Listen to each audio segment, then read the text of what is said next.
इस पेन की कीमत कितनी हो सकती है सर आपके नजर में? धीरे बात कीजिए, हाँ थोड़ा दूर चलिए और थोड़ा दूर ठीक है चलिए। ठीक है। इस 5 रुपए का कलम जो है वो 35 रुपए में खरीदा जाता है, 50 रुपए का ताला जो है वो 350 में खरीदा जाता है। तो इतना लूट क्यों है सर इस अस्पताल में? मुझे दुख इस बात का है कि न्यूज़पेपर में निकली हर बात को आप लोग लूट समझ लेते हैं। जी जी जी।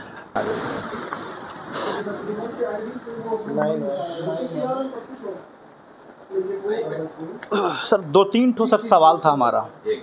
हाँ हम बैठ जाते हैं सर, बहुत बहुत धन्यवाद आपका। 2-3 ठो सर सवाल था, थोड़ा बस कर लेते हैं हम लोग, है ना।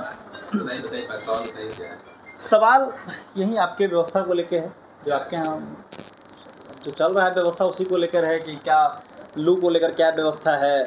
आपके यहाँ इस अस्पताल में 5 रुपये का कलम 50 रुपये में ख़रीदा जाता है, 35 रुपये का ताला जो है वो 350 में ख़रीदा जाता है। तो कहीं ना कहीं यही चीज़ पे सवाल है, बस जो अपनी आप बात रखनी चाहते हैं, बस इसी के लिए आए, हम लोग को टास्क मिला है।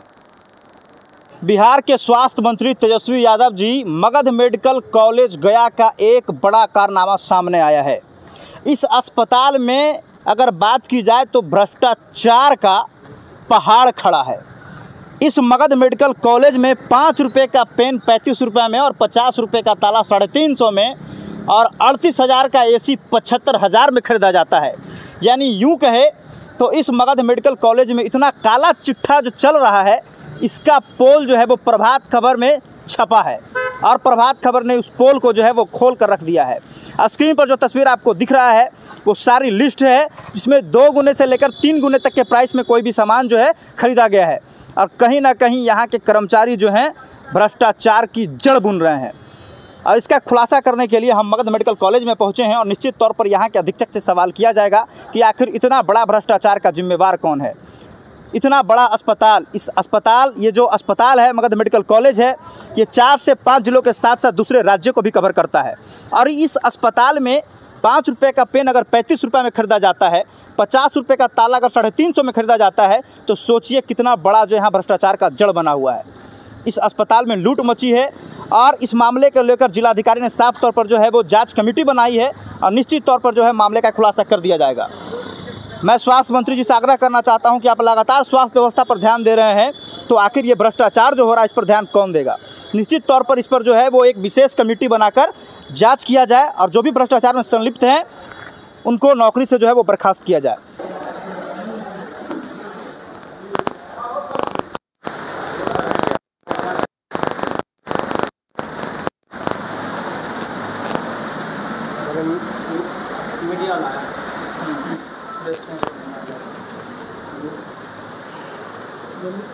अभी मगध मेडिकल कॉलेज अधीक्षक साहब के कार्यालय के बाहर हम मौजूद हैं और ये वही अस्पताल है जहां भ्रष्टाचार का लूट मचा है। अगर इस सोफे की कीमत 10,000 है तो यहाँ 50,000 में खरीदा जाता है। इस अस्पताल में 5 रुपये का कलम 35 रुपये, ताला 350 रुपये में ख़रीदा जाता है। तो ये मगध मेडिकल कॉलेज का स्थिति है। आ जाइए, आ जाइए।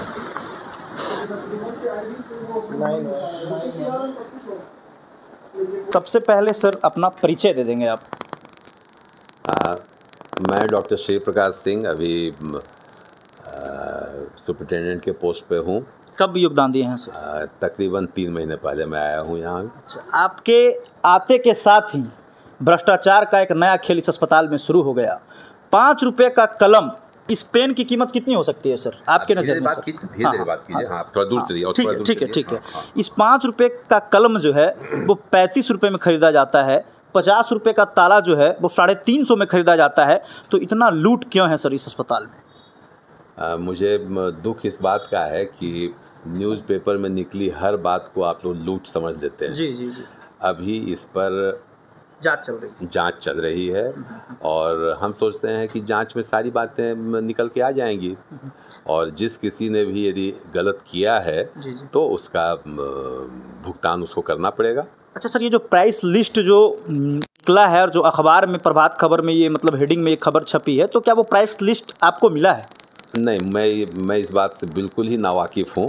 अच्छा। मुझे इसके बारे में कोई जानकारी नहीं है, लेकिन जिस तरह से आप कह रहे हैं कि अब तो ये पब्लिक डोमेन में चला गया और पब्लिक डोमेन की चीज़ पर बात करना जो है वो कैमरे के सामने बात करना कोई सही नहीं है। इसकी जांच होगी और निश्चित होगी, और जो दोषी होंगे यदि कोई, तो उनको कहा अच्छा, जाएगा। जब ये सामान की खरीदारी होती है सर, इसमें कौन कौन से लोग शामिल होते हैं? इसके बारे में हम लोग बात न करें। इसके अब आप जो आगे हीट वेव के बारे में जो बात कर रहे थे उसके बारे में बात कर सकते हैं। और क्योंकि बिना जांच के किसी के बारे में भी इंगित करना या कुछ बोलना ये सही नहीं है। सर, एक छोटा सा सवाल है कि अगर जांच में सही पाया जाता है तो क्या वर्तमान अधीक्षक इस्तीफा दे दें? क्यों? यदि वर्तमान अधीक्षक कोई कानून से ऊपर है क्या? जी, वही पूछना सर। कोई भी दुनिया जिसको भारतीय संविधान में जिसको भरोसा है, विश्वास है, यदि वो जांच के दायरे में यदि गलत पाया जाता है तो इस्तीफा तो बहुत छोटी चीज़ है। मैं तो कहता हूँ कि he should be put behind bars and he will be put behind bars. Okay sir. हाँ? एक सवाल सर और है कि आपके अस्पताल में जितनी भी सुविधाएं लोगों को दी जा रही है, क्या जितने भी पेशेंट आ रहे हैं उससे संतुष्ट हैं? संतोष कभी भी वो आदमी, मैं सोचता हूँ कि एडमिनिस्ट्रेटिव लाइन में यदि कोई आदमी संतुष्ट हो जाता है तो वो अपने सारे वृद्धि के दरवाजे, बढ़ोतरी के दरवाजे जो हैं बंद कर देता है। अच्छा। मैंने कभी भी अपने दिल में ये संतुष्टि नहीं पाई है कि मैं कर चुका। हर दिन मैं सुबह उठता हूँ तो मुझे लगता है कि इस महाविद्यालय में मैं यदि मुझे ये प्रभार मिला है तो कैसे मैं एक एक दिन को मैं कैसे उसका उपयोग करूं कि कुछ आज और नया कर सकूं।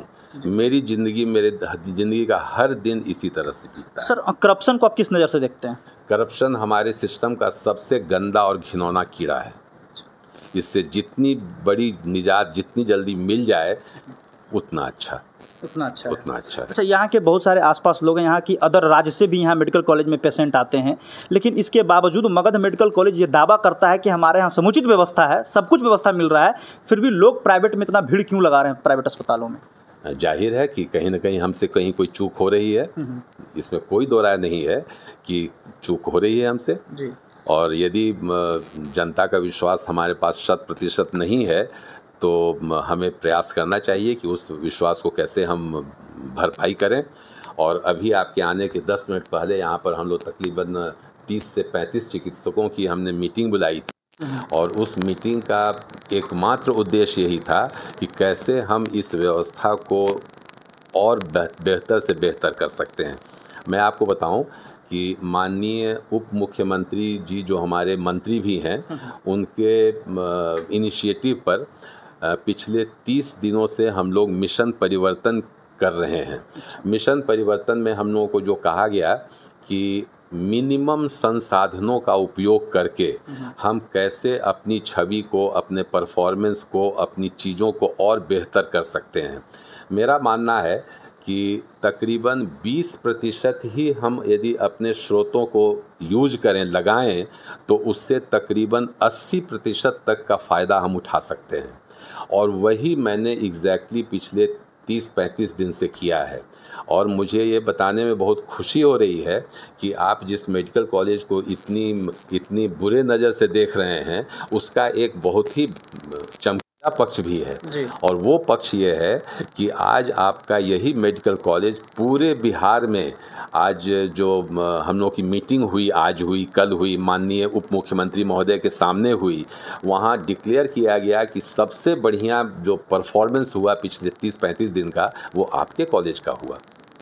तो ये मैं सोचता हूँ कि जो कहते हैं ना कि there is always a silver lining, आप किस तरह से उसको देखते हैं। बिल्कुल। जैसे कोई भी कहीं रोशनी होती है तो उसके पीछे एक अंधेरा भी होता है। बिल्कुल। तो अब आपके ऊपर निर्भर करता है कि आप केवल उस अंधेरे को देखते हैं या उस रोशनी की ओर देखते हैं। चलिए, उस रोशनी को देखते हुए हम एक और सवाल करना चाहेंगे कि यहाँ के स्थानीय लोग, आसपास के लोग जो लगातार प्राइवेट की ओर रुख कर रहे हैं, अधीक्षक साहब क्या आग्रह करना चाहते हैं उन लोगों से?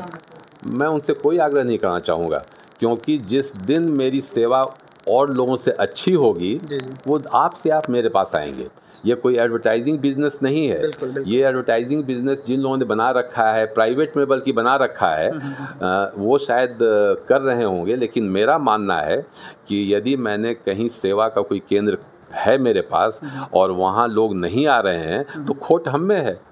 और वो खोज जिस दिन बढ़िया से बढ़िया होगा उस दिन हमारे पास ऐसे ही भीड़ रही। और सबसे बड़ी बात है कि ये आप कह रहे हैं, मैं आपको बताऊं कि जिस मेडिकल कॉलेज में यहाँ जो लोग आते हैं उनके पास तन को ढकने के कपड़े नहीं हैं। आज यदि आप प्राइवेट व्यवस्था के ही पीछे रहते तो उनकी देखभाल कौन करता। आज जाइए यहाँ कैजुअल्टी में जाइए, कैजुअल्टी में हमारा सेंट्रलाइज्ड एसी है, इतना बड़ा 2 मंजिला हॉल है, इतना बड़ा फर्स्ट एरिया है, पूरे एरिया में जो है आपको बिल्कुल सुखद आनंद का अनुभव होगा क्योंकि वहाँ एसी है। कहाँ ऐसा है? तो हर जगह हम लोग कोशिश कर रहे हैं। हमारे यहाँ तकरीबन 1,500 प्रतिदिन मरीज आते हैं। बिल्कुल बिल्कुल। तो ये क्या बताता है? ये बताता है कि जो लोग कहते हैं कि हम ये मेडिकल कॉलेज ख़राब है, अच्छा नहीं कर रहा है, मैं भी मानता हूँ इस हॉस्पिटल का अध्यक्ष होने के कारण, सुप्रिटेंडेंट होने के कारण ये मेरी जिम्मेवारी बनती है। लेकिन उसी ब्रेथ में मैं कहूँगा कि ये मेरी जिम्मेवारी भी है कि मैं लोगों को इसके अच्छे सकारात्मक अच्छे पहलुओं को भी दिखाऊं। और वो पहलू ये हैं कि हमारे यहाँ आते हैं लोग, आ रहे हैं लोग, इससे बड़ा तो प्रूफ कोई है ही नहीं कि हमारी भी एक विश्वसनीयता है, समाज में है। यदि वो विश्वसनीयता नहीं होती तो कैसे लोग हमारे यहाँ आते? बिल्कुल बिल्कुल। एक सवाल और है सर, लगातार यहाँ पर अगर पीछे की हम बात करें तो कहीं ना कहीं मुझे लगता है कि जिस तरह से आपसे बातचीत में ये चीज़ सामने आ रही है कि कहीं ना कहीं पॉजिटिव वे में आप इस चीज़ को देख रहे हैं, तो वो चीज़ भी सामने आएगी कि बहुत बार ऐसा मामला सामने आया जहाँ ऑक्सीजन की चोरी हो जाती है, तो कभी बेड की चोरी हो जाती है। तो इन सभी चीज़ों पर लगाम लगाया जा रहा है। ये तो समाज का गुण दोष है। क्या किसी भी राम राज्य में क्या चोरियाँ नहीं होती थी? नहीं, बिल्कुल होती थी। बिल्कुल। हमें एक ऐसा सिस्टम बनाना चाहिए जहाँ की इस तरह की गलती या दोष करने वाले लोगों को सजा मिले। तो क्या यहाँ का स्टाफ के लोगों को इसमें हाथ नहीं हो सकता है सर? किसी भी चीज मैं पहली बार तो मैं यही कह रहा हूँ कि अभी दोष प्रूव कहाँ हुआ है जी, अभी तक जांच चल रही है। प्रूव होगा तो कोई ना कोई तो कल्प्रिट समझ में आएगा, सामने आएगा। जी जी। अच्छा, उस पर कानून अपना कोर्स देगा। ये नया मामला जो सामने आया है भ्रष्टाचार का, इसमें सर कब तक जांच होकर बात सामने आएगी? मैं सोचता हूँ कि हो सकता है, अब कानूनी तो आप जानते ही हैं कि बहुत लंबी लड़ाई होती है। जी। लेकिन हो सकता है कि 6 महीने लगें, 8 महीने लगें, लेकिन कुछ न कुछ तो कुछ आना ही है। अच्छा, ये सामान जो खरीदारी हुई तो क्या अधीक्षक साहब वहाँ पे मौजूद नहीं थे? चाहे इन सभी चीज़ों के बारे में बताया नहीं गया सर को? नहीं, मेरे सामने का ये नहीं है, ये घटना पहले की है और मुझे इसकी जानकारी नहीं है, इसलिए मैं इस पर। अच्छा, यहाँ जितने भी पेशेंट अभी मौजूद हैं अस्पताल में, क्या उनसे फीडबैक लिया जा सकता है कि अस्पताल में कैसी व्यवस्था मिल रही है? ये आप लोग तो समाचार पत्र के हैं, आप ये फीडबैक आपसे बढ़िया और कौन लेगा? ये बस हम ही ले हैं, हम आपसे आदेश ले रहे हैं कि आपका आदेश हो तो 1-2 लोगों से बातचीत कर लिया। आप जाइए, जाके बात कर दीजिए। थैंक यू सो मच, बहुत अच्छा लगा आपसे बात करके, बहुत बहुत धन्यवाद।